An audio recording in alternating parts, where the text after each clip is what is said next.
कभी सोचा है कि लैब में साइंटिस्ट बस लाइट की एक किरण से कैसे बता देते हैं कि किसी लिक्विड में क्या मिला है, और वो भी ठीक ठीक कितना? नहीं, ये कोई जादू टोना नहीं है, ये है प्योर साइंस। और इसके पीछे है एक बहुत ही शानदार सिद्धांत, द बियर-लैम्बर्ट लॉ।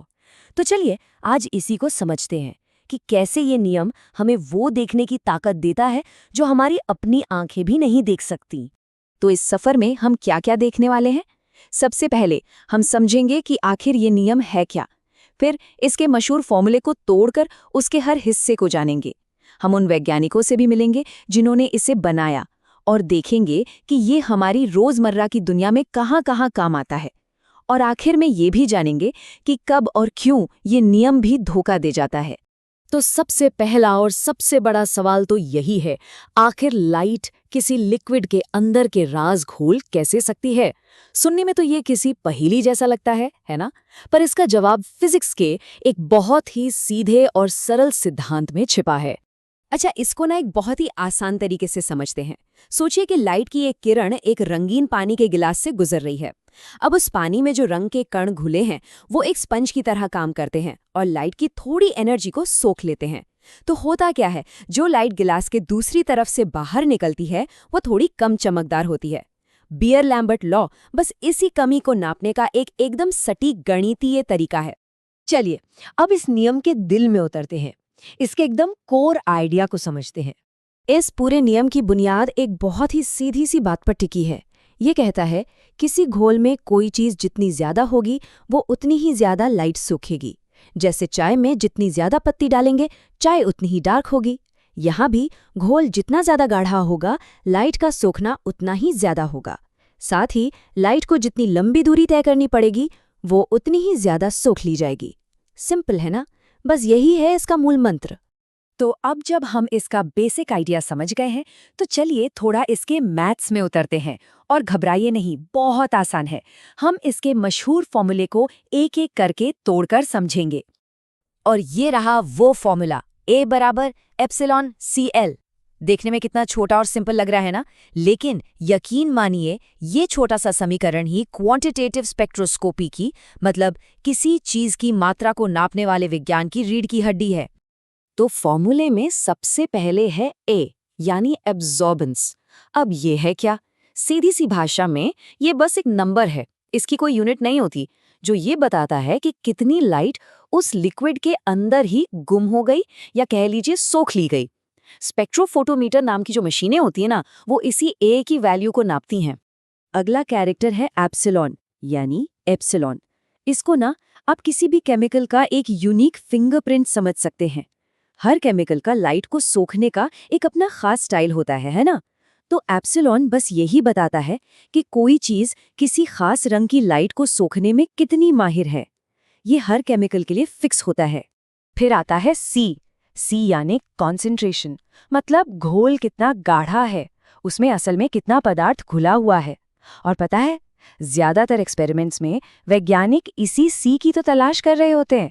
यही वो पहेली होती है जिसे उन्हें सुलझाना होता है। और फाइनली आता है L, यानी पाथ लेंथ या रास्ते की लंबाई। ये वो दूरी है जो लाइट को उस लिक्विड के अंदर तय करनी पड़ती है।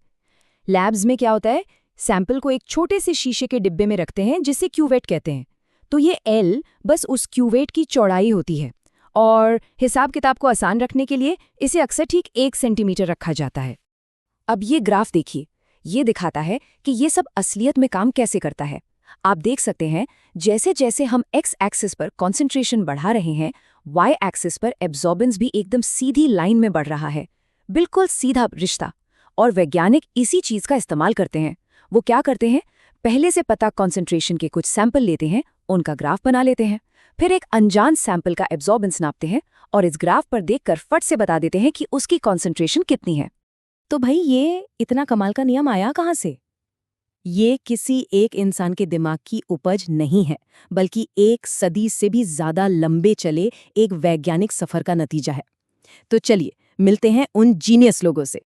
ये कहानी ना एक साइंटिफिक रिले रेस जैसी है। इसकी शुरुआत हुई 1729 में पियरे बूगे के साथ। उन्होंने नोटिस किया कि लाइट की चमक चीज की मोटाई के साथ कम होती जाती है। फिर 1760 में जोहान लैम्बर्ट ने इस आइडिया को एक मैथ्स का फॉर्मूला दिया और फिर करीब 100 साल बाद 1852 में ऑगस्ट बियर ने ये पता लगाया कि अरे यही सेम चीज़ तो घोल के गाढ़ेपन यानी कॉन्सेंट्रेशन पर भी लागू होती है। इन तीनों के काम को मिला दिया गया और बन गया हमारा बियर लैम्बर्ट लॉ। चलो, थ्योरी और इतिहास तो बहुत हो गया। अब जरा ये देखते हैं कि ये सदियों पुराना नियम आज की हमारी दुनिया में असल में कर क्या रहा है। यकीन मानिए ये नियम चुपचाप हमारी जिंदगी में हर जगह काम कर रहा है। कभी अस्पताल में उंगली पर वो छोटी सी क्लिप लगी है, पल्स ऑक्सीमीटर, वो इसी नियम से खून में ऑक्सीजन नापता है। हमारे पीने के पानी में कोई जहरीला केमिकल तो नहीं, ये भी इसी से पता चलता है। और तो और हमारी पसंदीदा कोल्ड ड्रिंक का रंग हर बॉटल में एक जैसा क्यों होता है? जी हाँ, उसके पीछे भी यही लॉ है। ये हमारी सेहत और सुरक्षा का एक गुमनाम हीरो है, सही में। तो अब तक तो ये नियम एकदम परफेक्ट हीरो लग रहा है ना? लेकिन देखिए, साइंस में कुछ भी 100% परफेक्ट नहीं होता। और एक अच्छे साइंटिस्ट को सिर्फ ये नहीं पता होता कि नियम क्या है, बल्कि ये भी पता होता है कि नियम कहाँ जाकर टूट जाता है।